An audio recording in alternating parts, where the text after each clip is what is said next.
of this program in a series of European rail journeys. The railway between two of Germany's most famous cities, Cologne and Frankfurt, follows the banks of one of Europe's greatest waterways, the Rhine. Much of the most spectacular scenery of the Rhine Gorge can be enjoyed from the carriage window.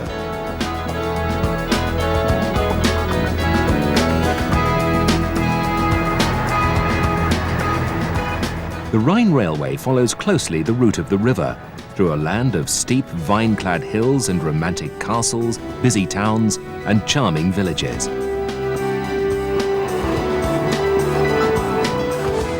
But it's the ever-present sweep of the river itself, invariably busy with both freight and passenger craft, which dominates the trip. The journey starts at Cologne, unquestionably one of the great German cities.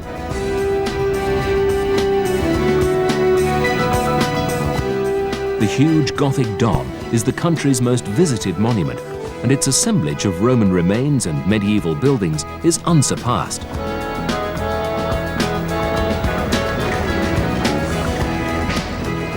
From the birthplace of Ludwig van Beethoven, Bonn, we take a short ferry ride to Königswinter to travel on the Drachenfelsbahn, Germany's oldest rack railway, built in 1883.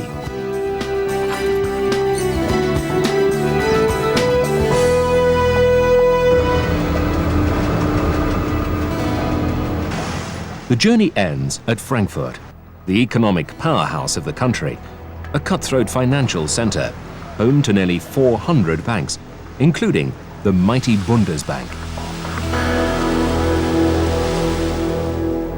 The 222-kilometer journey to Frankfurt begins in Cologne. Intercity trains take 2 hours, not long enough to really savor the dramatic landscapes of the Mid-Rhine Valley. There are 2 railways along the Rhine.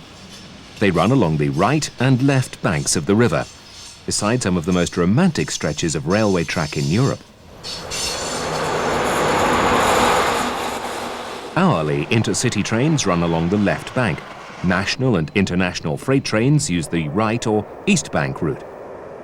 Slower stopping services run along both sides of the river, half-hourly.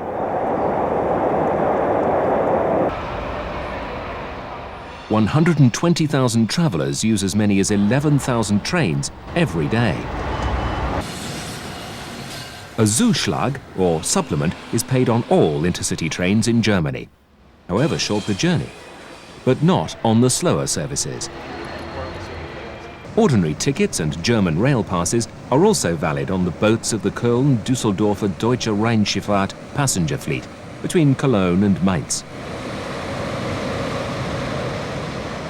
KD operate a regular timetabled service, calling at intermediate points close to railway stations on both banks of the Rhine.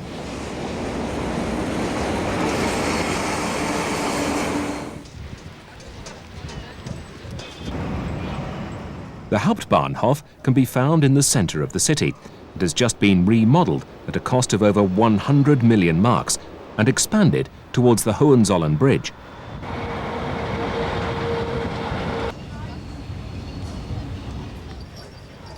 Almost immediately opposite the entrance to the station, steps lead to the Cathedral Square. The majestic Dom, Cathedral of Cologne, ranks among one of the most important churches of the world and one of the grandest in Europe.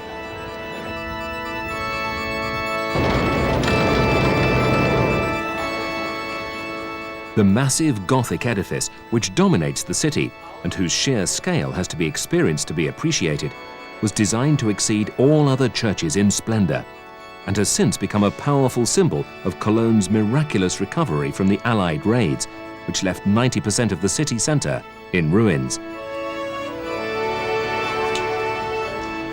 It took 632 years to build. The foundation stone was laid in 1248, and it was only finally completed in 1880. Most of what can be seen today was put up in 2 concentrated periods of activity, separated by 5 centuries, yet in an almost identical architectural style. the twin spires rising to 157 meters. Lewis Carroll said of the cathedral, "It was the most beautiful of all the churches I have ever seen or can imagine.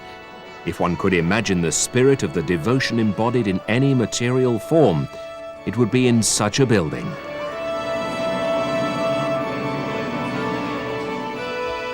Roughly 3 million people visit the cathedral every year, sometimes up to 40,000 a day. Cologne was originally founded in 33 BC and quickly gained importance. It was the birthplace of Julia Agrippa, wife of the Emperor Claudius, who in 50 AD raised it to the status of a colony. Hence its name, with full rights as a Roman city. Subsequent development owed much to ecclesiastical affairs. A bishopric was founded in the 4th century, and Saints Severin, Girion, and Ursula were all martyred in the city.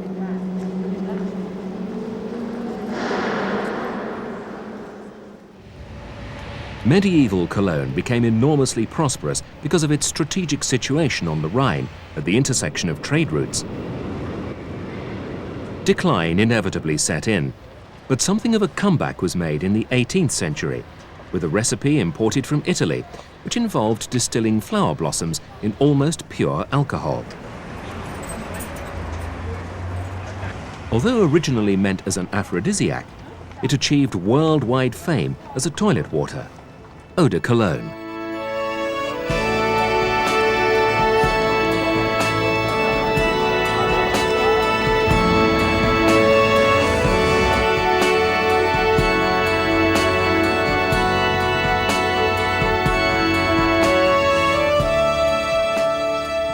Twelve Romanesque churches form one of the most coherent groups in a single architectural style to be found in any European city.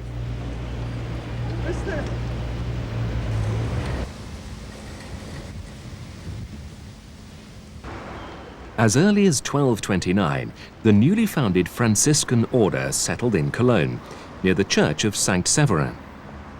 In 1244, the friars moved their monastery into the parish of St. Columba, where they soon began to build a church. Its architecture is characterized by an austerity and simplicity that links the Minoritenkirche, as it's generally known, with the numerous other churches of the mendicant orders in Central Europe. Two important people found their last resting place in the Minoritenkirche. The great Scots-born theologian John Duns Scotus, the leading intellectual of early 14th century Cologne, and Adolf Koppling, known as the father of apprentices.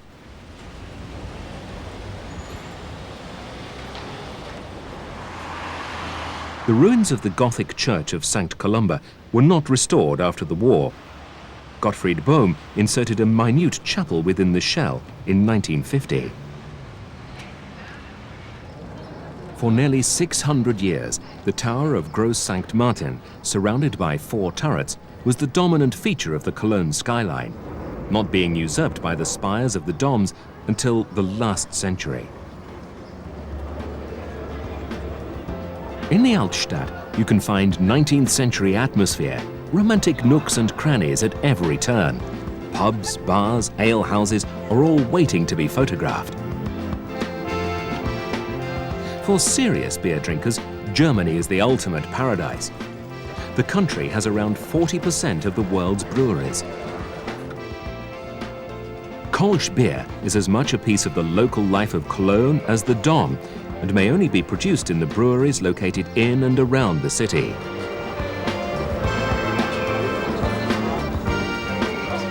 It's clear, light, highly fermented and aromatically bitter, with a strong accentuation of hops.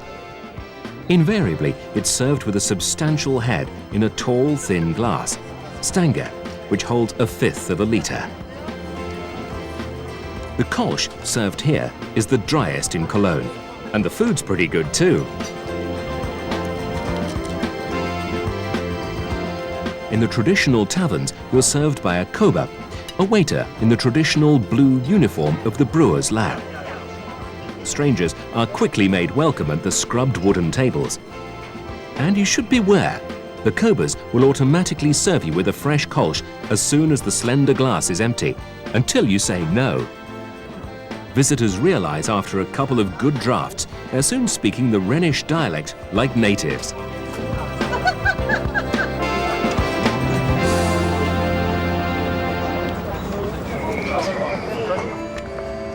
The two most important museums in Cologne are housed in ultra-modern buildings. The Wallraf Richards and Ludwig museums are situated between the cathedral and the Rhine. Before we travel to Bonn, a visit must be made to the town of Brühl, midway between Bonn and Cologne. The town was developed from a castle founded by the Archbishop-electors in the 13th century. The 18th century successor to this is the most sumptuous palace in the Rhineland, a little piece of Bavaria wafted mysteriously northwards. It makes the town one of the most interesting in the province, but the real reason 2 million people swarm here each summer is the hugely successful amusement park, Phantasialand. In the 18th century, the Schloss Augustusburg must have seemed as much of an extravaganza as Phantasialand does now. Such is its splendor means that it's the favorite venue for state visits and the federal president's official functions. Unfortunately, this does mean that it's liable to unexpected periods of closure for up to 3 weeks at a time. Both of Brühl's two palaces are on the UNESCO World Heritage List. The Schloss Augustusburg was the personal creation of the 18th century Archbishop-elector Clemens August, a member of the Bavarian Wittelsbach dynasty. He favored Brühl as the seat of his court because of its ideal situation for his favorite hobby, falconry, and he was determined to rebuild the medieval moated schloss, which had been destroyed by French troops in 1689.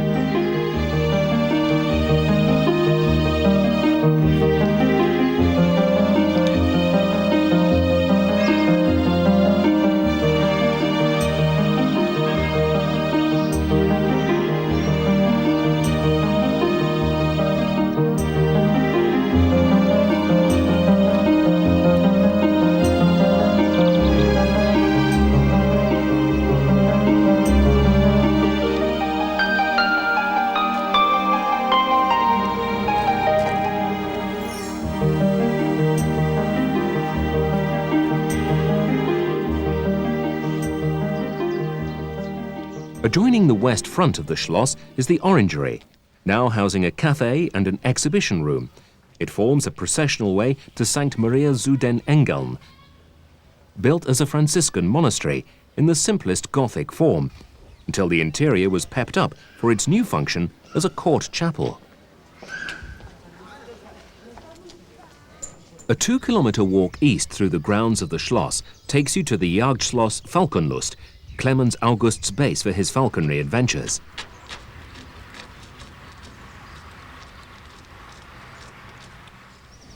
Regular bus services from Brühl's Bahnhof take you to modern-day Brühl's main attraction, Phantasialand, the first amusement park in Europe to rival Disneyland.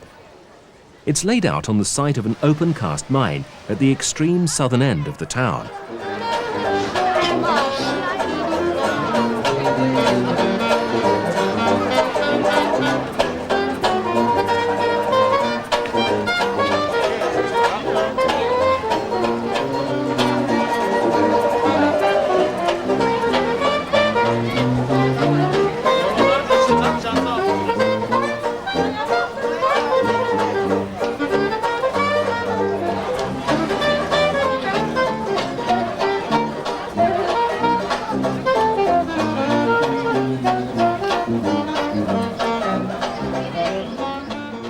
Even the park's owners admit that there's an uncomfortably large number of visitors on Sundays and throughout July and August.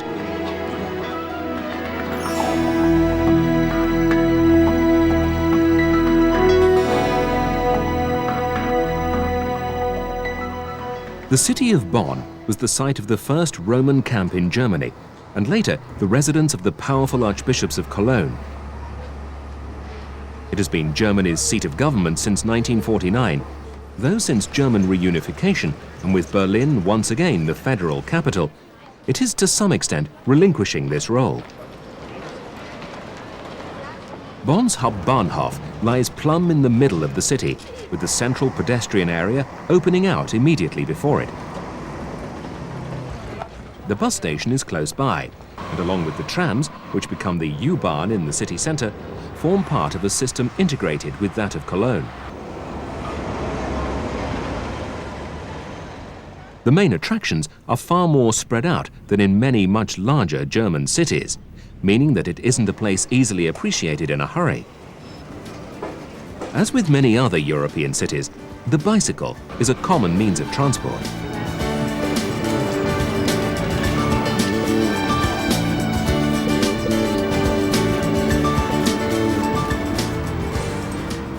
Bonn's Old Town Centre winds into a lively pedestrian zone scattered with historic niches. Bonn is perhaps most famous as the birthplace of Ludwig van Beethoven in 1770, the anniversary of which is marked by an international festival every third year. Beethoven House is one of the few old buildings in the centre to have escaped wartime devastation, and together with the more imposing house next door, contains an unfussy and intelligently presented museum dedicated to the great composer. Many people think that no other composer made such a great impact on the history of music than Ludwig van Beethoven. He developed the three great forms of the period: the symphony, the string quartet, and the piano sonata to their ultimate limits. By the time he finished his Ninth Symphony, he'd become completely deaf. The small Altstadt is now predominantly a pedestrianised shopping area centred on two spacious squares. The square to the east is named after the huge Romanesque Münster. The imposing Münster, or cathedral, was built between the 11th and 13th centuries. The central octagonal tower, with its soaring spire, is the city's most prominent landmark. The 3 stories of arches within arches finally yield a gorgeous gold leaf mosaic. Inside, it's airy and pleasing, the sensitive proportions reinforcing the feel of massive space.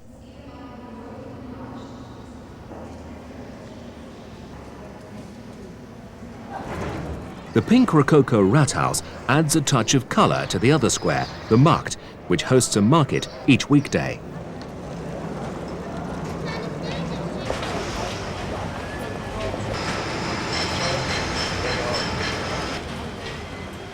Around every corner, you can find people busking, by day and by night.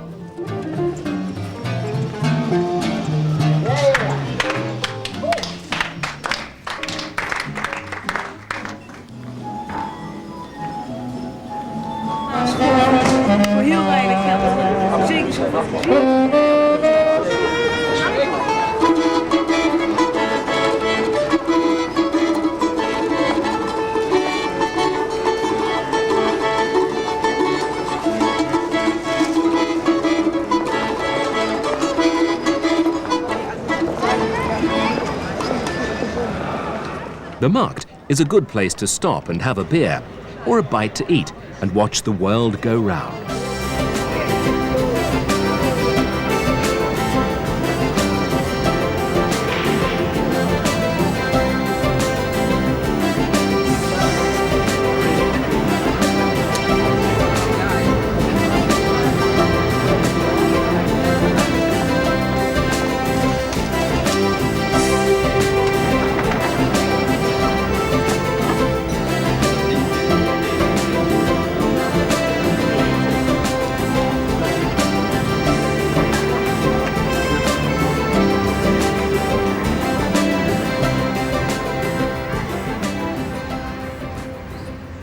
The enormous Baroque Schloss, formerly the seat of the Archbishop-electors of Cologne, is now the university.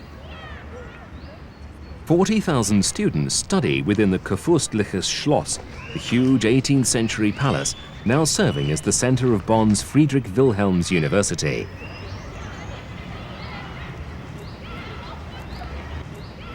The Schloss is the gateway to the Hofgarten, forever filled with students.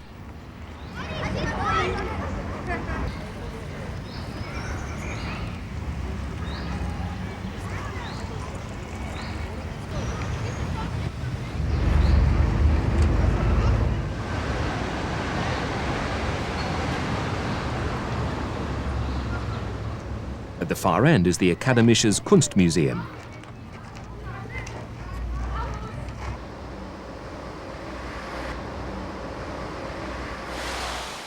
Branching out from the Schloss is the kilometre-long avenue of chestnut trees, which leads to Poppelsdorf, now a suburb of the city, where the Frenchman Robert de Cotte was commissioned to build a second electoral palace. Today, the palace is occupied by university departments, and the grounds serve as the botanical gardens. On the outskirts of Bonn is the Siebengebirge, or Seven Mountains. It's the oldest nature reserve in Europe, steeped in legend and literature. According to one legend, they're often regarded as the site of the most famous of the Grimm's fairy tales, Snow White and the Seven Dwarfs. A good way to explore the Siebengebirge is to take a ferry to Königswinter and the little electric train up the Drachenfelsbahn to the summit of the Drachenfels, the Dragon's Rock, one of the 7 peaks.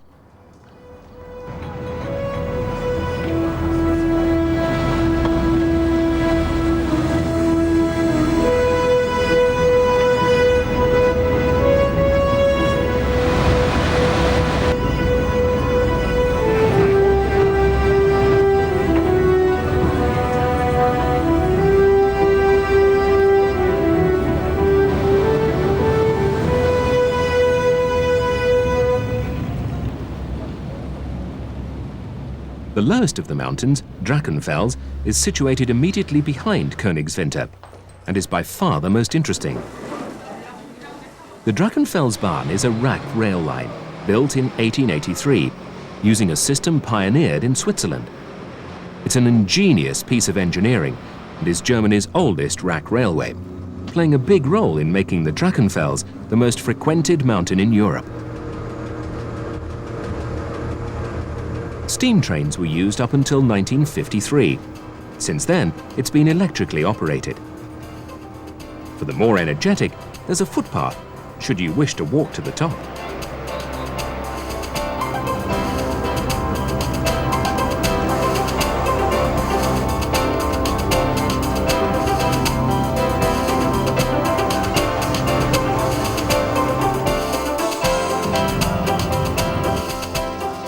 There are breathtaking views from the top, downstream towards Bonn and Cologne, and to the east towards the dense woods of the Siebengebirge Nature Reserve. The Drachenfels is the setting of one of Germany's most famous legends, that of the dragon slain by Siegfried, used by Richard Wagner in The Ring of the Nibelungs.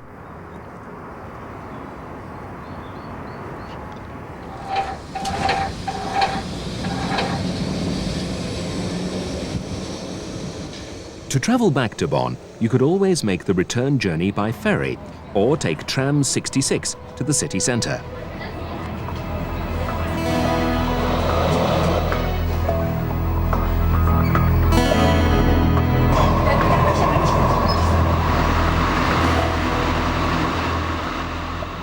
The journey continues to Koblenz, but by taking the slower stopping train on the left bank of the Rhine, there are some historic and interesting small towns not to be missed on the way. The town of Remagen is most famous for a bridge, which apart from its support towers, no longer exists.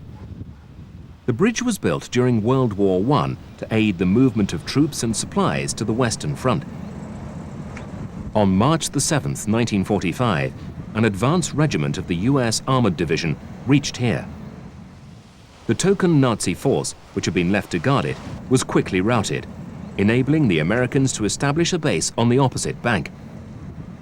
Eisenhower declared the bridge to be worth its weight in gold while Hitler ordered the execution of 4 officers for their carelessness in failing to blow the bridge up. The bridge collapsed 10 days later due to overloading and killed 28 American soldiers.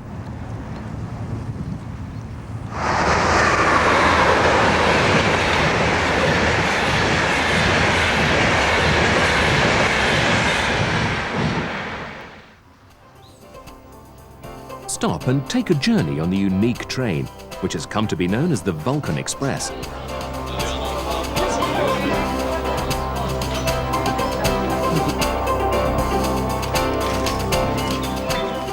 The journey that awaits is varied and eventful through one of the most scenic valleys of the Rhine. Whether you're a tourist, a nature lover, or a railway enthusiast, you'll have a restful trip and at the same time experience a diverse natural landscape developed and cultivated by man.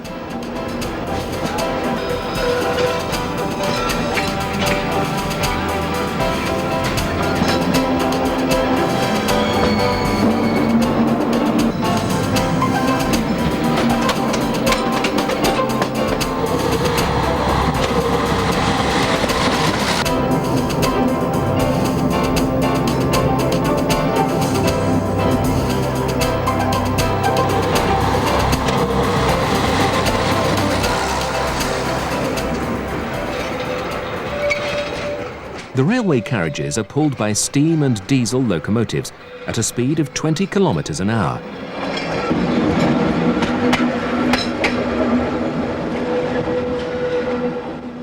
During the journey, you'll see interesting slate and volcanic rock formations, cross the Brohl Valley via a viaduct 120 meters long and 12 meters high. Just afterwards, the narrow gauge track with the rare diameter of 1 meter winds through the only tunnel of the 18-kilometer track.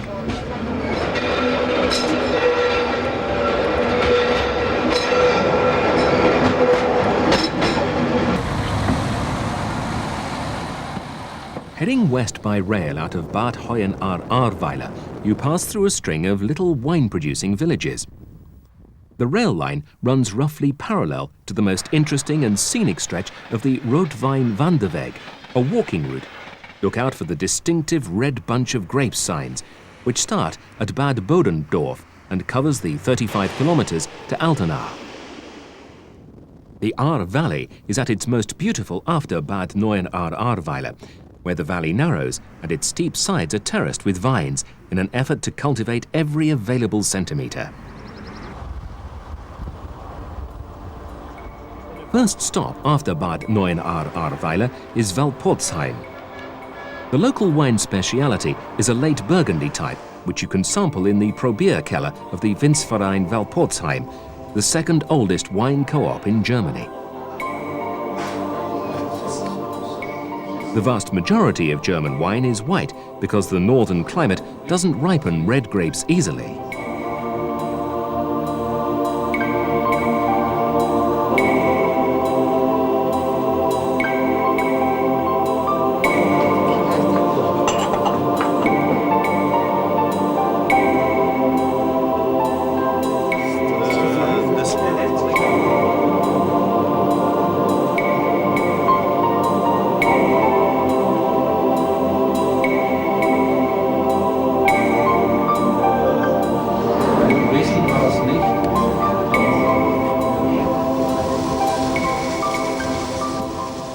Andernach is 16 kilometers along the Rhine from Koblenz.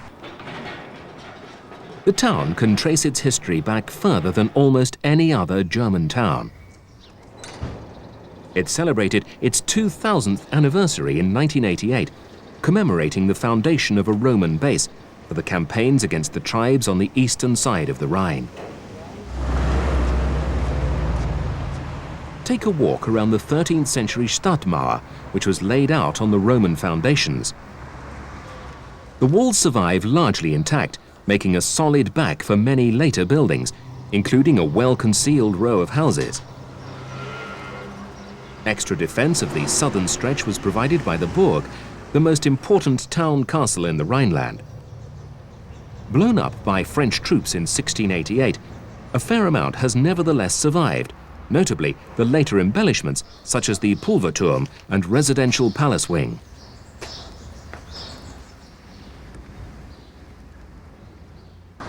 Overlooking the river is the Rhine Tor, whose inner gate has weather-worn statues illustrating the best-known local legend, that of the Andernacher Bacherjungen, the baker boys of Andernach, who saved the town from occupation by letting loose their bees on the invading army.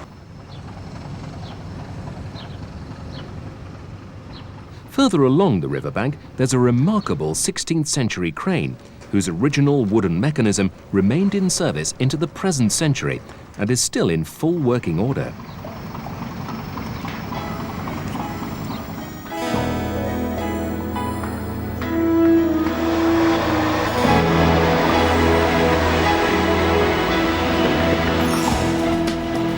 The place to begin a tour of Koblenz is the Deutsches Eck, where the Mosel flows into the Rhine.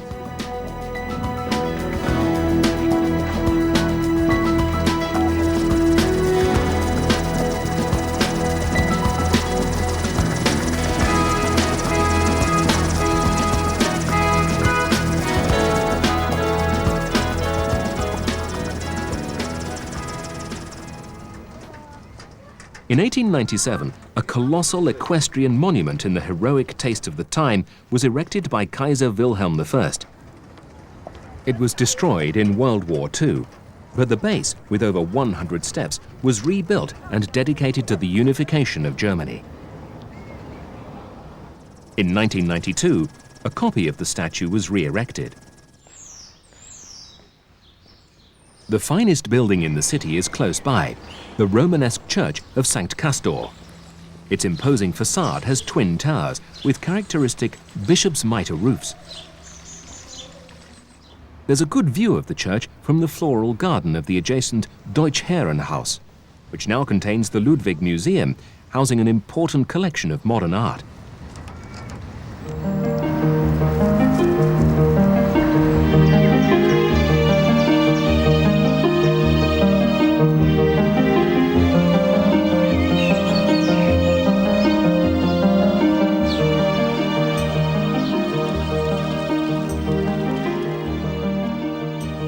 The town's connection with tourism has deep roots.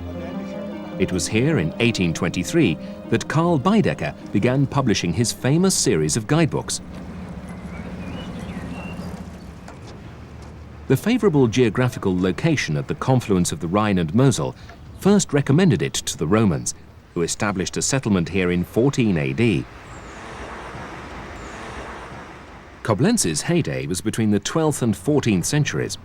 It fell to the French at the end of the 18th century, and then to the Prussians in 1815.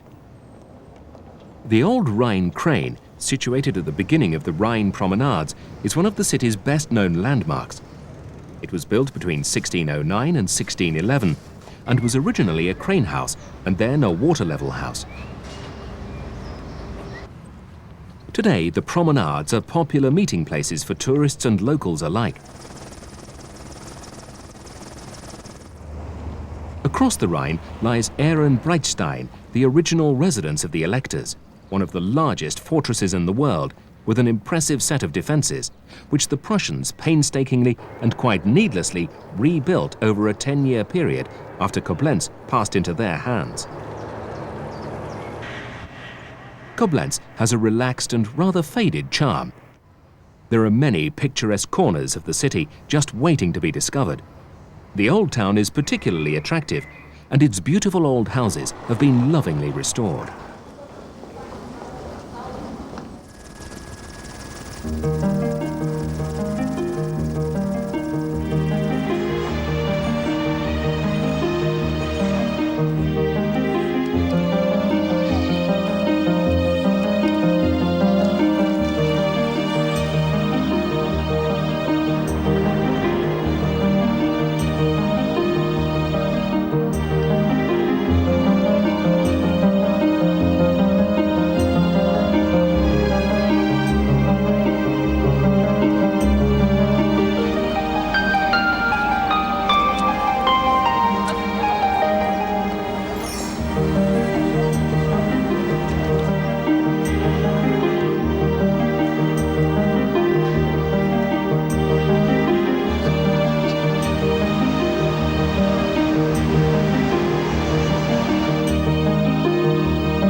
Another day, another river journey.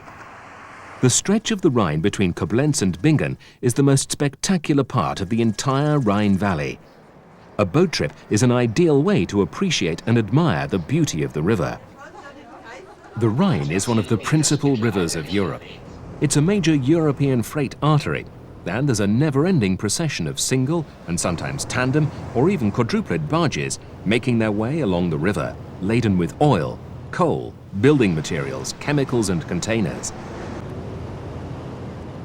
Boat owners live on board their barges, and often not only bicycles, but even the family car can be seen on deck.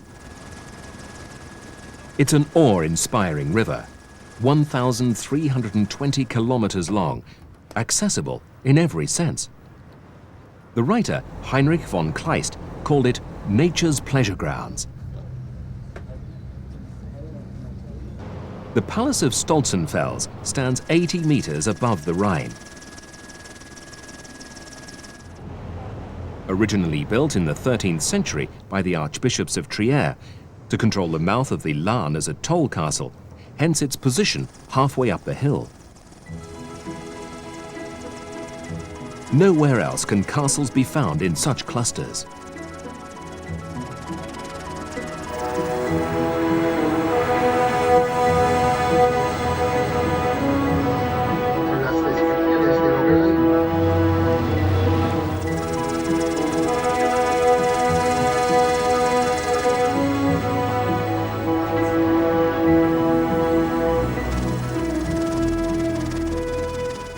The Marksburg is one of the few completely intact castles on the Rhine.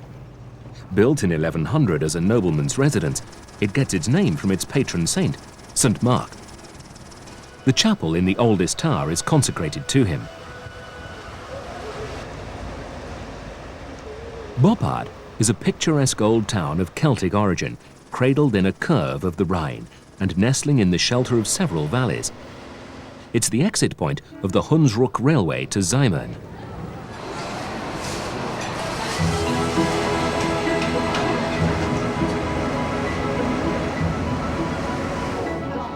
The ruins of the castles Liebenstein and Sterenberg, known as the enemy brothers, frown at each other over a protective wall, which was built, legend would have it, after two brothers fought for the love of a woman.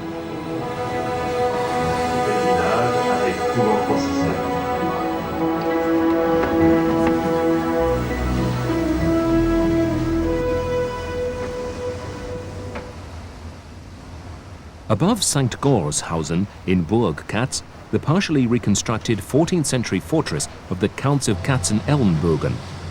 Burg Katz was built to rival another castle a few kilometers downstream, which belonged to the Archbishops of Trier, and earned the inevitable nickname Burgmaus. Today, Burgmaus is an eagle and falcon station, giving daily displays.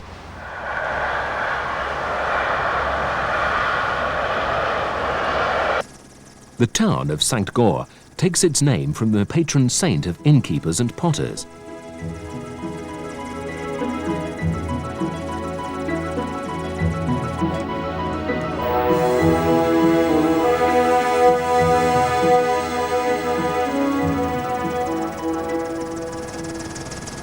We're nearing the huge slate rock known as the Lorelei, world famous from the legend of the beautiful maiden who threw herself into the Rhine in despair over a faithless lover. The legendary Lorelei Rock, the summit of which is 194 meters above sea level, descends almost vertically into the Rhine, which here is only 120 meters wide. Legend has it that a blonde nymph used to sit on top of the rock to allure passing sailors with her feminine charms and siren song. The men gazed up at the Lorelei instead of heeding the perilous waters and duly came to grief on the rocks. The story was retold by poet Heinrich Heine and put to music by Friedrich Zilker, making it the world's first rock song. One of the most beautiful castles on the Rhine is Burg Rheinstein. It was restored in 1825 and contains an interesting collection of armor and antiquities.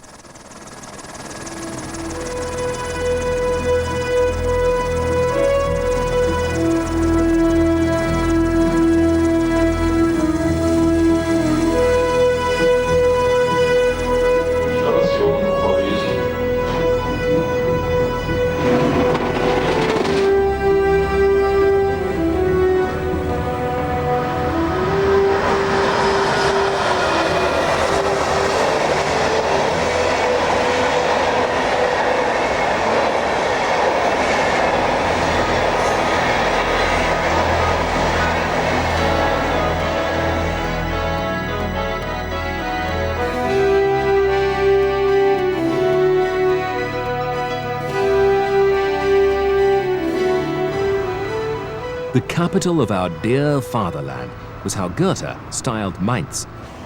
However, this is a position that this 2,000-year-old city has never officially held. Although its influential role throughout German history certainly gave it a far stronger claim for nomination as the post-war seat of government of the Federal Republic than that of Bonn. The importance of Mainz developed in the mid-8th century thanks to the Englishman St. Boniface, who raised it to the main center of the church north of the Alps. Later, he became one of the most powerful princes in the Holy Roman Empire, holding electoral status and having the official title of Arch-Chancellor.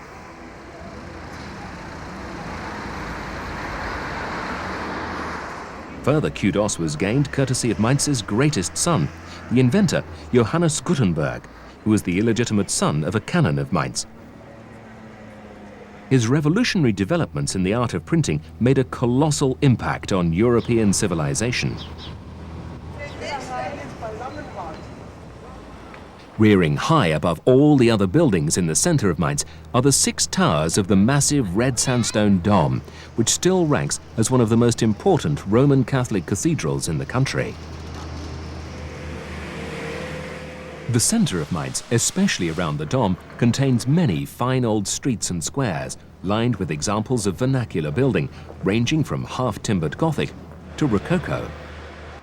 The quayside is dominated by the stark black and white lines of the 1970s Rathaus, designed by Arne Jacobsen, another impressive modern addition to the city's heritage.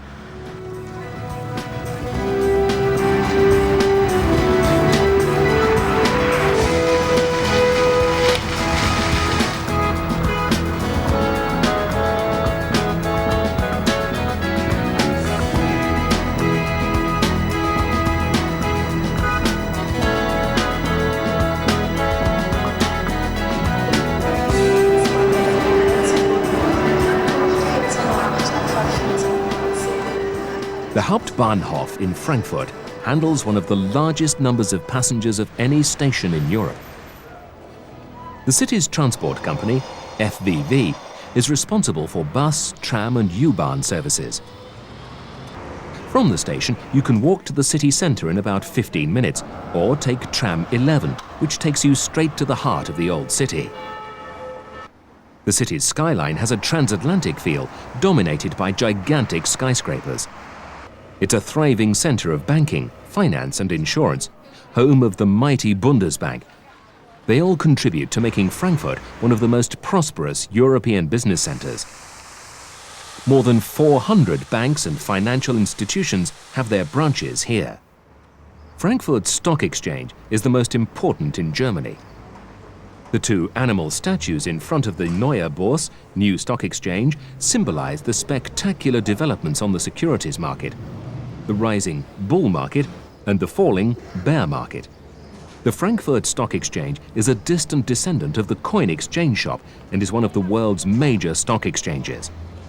Most of the main sites of Frankfurt lie within the bounds of the old city walls. Until it was devastated in 2 massive air raids in 1944, Frankfurt had the largest and most complete Altstadt in Germany. After the war, the most important monuments were carefully restored. Other parts were hastily rebuilt in a modern manner. The former marketplace, the Römerberg, got its name from one of the houses on the west side, the Römer, which formerly served as the Rathaus.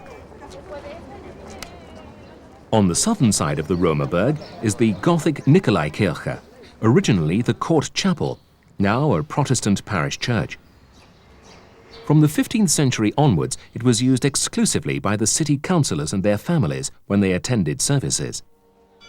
A carillon of 35 bells is sounded 3 times every day from the tower of this old church. Tourists flock to this part of Frankfurt, sit in the square, listen to the bells, and enjoy some typically German food. On the northern side of the Römerplatz is the neoclassical Paulskirche, built in the late 18th century as a Lutheran preaching hall. This is where Germany's first short-lived democratic parliament met in the revolutionary days of 1848. The Dom celebrated its 750th anniversary in 1988, and dominates the skyline of Frankfurt's old city, because high-rise buildings are banned from this historical area.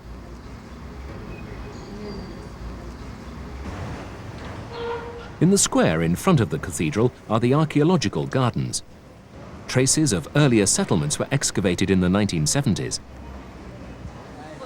During a pleasant stroll through the pedestrian shopping areas downtown, a certain stop is the Alte Oper, the old opera house. It was opened in 1880 as a copy of the lavish Paris opera. Kaiser Wilhelm I was so impressed with the opera house that when he visited it for the first performance, he exclaimed, "Only Frankfurt could afford such splendor." Frankfurt has had to afford the costs of rebuilding the opera house twice. The first time in 1945, after the opera house was left in ruins, and secondly, in the late 1970s. During the city's latest renewal period, the opera was rebuilt for over 240 million German marks. Today, it serves as a grand setting for conventions, concerts, and exhibitions.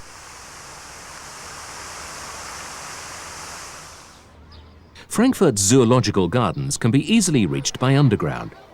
It was founded in 1858. It blossomed rapidly under its director, Bernhard Greumack, to become the zoo with the greatest number of visitors in Europe. There are more than 5,000 birds, animals, reptiles, and insects, representing almost 600 species. Generally, the visitor is not separated by bars from the animals. We leave you with some of the animals of Frankfurt Zoo and some of the highlights that have made the journey on the Rhine Express so memorable.